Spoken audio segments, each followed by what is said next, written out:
বদুল আলম মজুমদার ভাই আমাকে প্রশ্ন করছিল সাদা বইটা নিয়ে আসছেন কেন। সাদা বইটা হইলো সংবিধান। তো বললাম যে সংবিধান হাতে থাকলে মানুষ একটু কেয়ার করে, কিন্তু ইনফ্যাক্ট ইন রিয়েলিটি আমরা দেখলাম ভয় পায়, রাইট। ইনফ্যাক্ট এই সাদা বইটাকে সবচেয়ে বেশি অবহেলা করতেছে আজকে সরকারি দল। যদি প্রশ্ন করেন কেন, আমি উত্তর দিচ্ছি।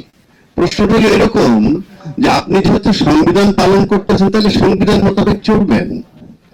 যেই কথাটা পার্লামেন্টে রিপিট হয়েছে যে 4-এর ক মোতাবেক অফিস আদালত সর্বত্র শেখ মুজিবুর রহমান সাহেবের ছবি ঝোলার কথা, এবং 6ষ্ঠ তফসিল মোতাবেক স্বাধীনতার ঘোষক শেখ মুজিবুর রহমান।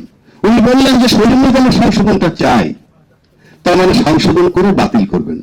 আইডিয়া দিয়ে আপনি সংশোধন করে বাতিল করবেন, কিন্তু আপনার জানা উচিত যেহেতু আপনি আইনের টিচার, অলরেডি এখানে তুষার বলে গেছে যিনি আমাদের সবার স্যার, তো উনি যেহেতু আইনের শিক্ষক, ওনাকে জানতে হবে যে ফৌজদারি অপরাধের কোনো তামাদি হয় না।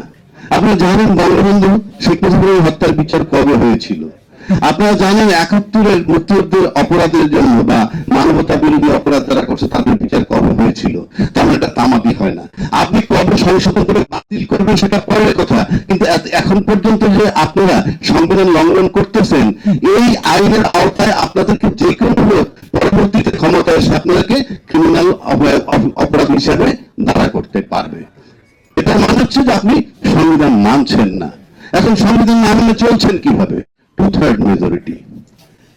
প্রশ্ন হচ্ছে যে 2/3 মেজরিটি এমন কি জিনিস, আপনি কি দেশ গড়বেন না দল গড়বেন, এবং দল গড়ার পর কি ব্যক্তি গড়বেন কিনা, বিষয়টি এখানে। আমি একটা সিম্পল কথা বলি,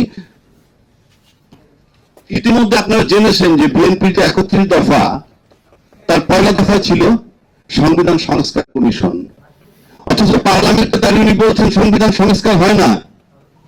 উনি বলেছেন কি, উনি বলেছেন যে সংবিধান স্থগিত হয়, সংবিধান সংশোধন হয়, সংবিধান বাতিল হয়, কিন্তু সংস্কার হয় না। তো ওনার 31 দফার মধ্যে সংবিধান সংস্কার কমিশন, সংবিধান সংশোধন কমিশন ছিল না কেন? তার মানে সংস্কার হয়। আর যদি বলেন যে সংস্কার হয় না, তাহলে আপনি ভুল লিখেছেন এবং সেটা আপনি জানেন না। তারপরে যখন আপনি আসছেন নির্বাচন ইশতেহার দিয়েছেন, সেখানে 1 আর 2-তে সেখানেও বলা হয়েছে সংবিধান সংস্কার করবেন। তো আপনি সংবিধান সংস্কারের কথা তো আপনারাই বলেছেন, আর জুলাই সনদেও সংবিধান সংস্কারের কথা আসছে, তো সব জায়গায় তো সংবিধান সংস্কারের কথা আসছে। এবার আসেন আপনি এটা মানছেন না। ইয়েস, আপনি না মানলে কিচ্ছু আসে যায় না, কারণ 2/3 মেজরিটি, এটাই বাংলাদেশ। আপনি একটা 2/3 মেজরিটি পাওয়ার মানে হচ্ছে আপনি সব আইনের ঊর্ধ্বে। কিন্তু একবার চক্ষু বন্ধ করে চিন্তা করেন, 80 বছর বয়স, 78 বছর বয়স, 85 বছর বয়স, রাষ্ট্রে চালনা করতে করতে জীবন শেষ করে ফেলেছে, 40 বছর 50 বছর পর্যন্ত রাজনীতি করতেছে, কারাগারে কেন?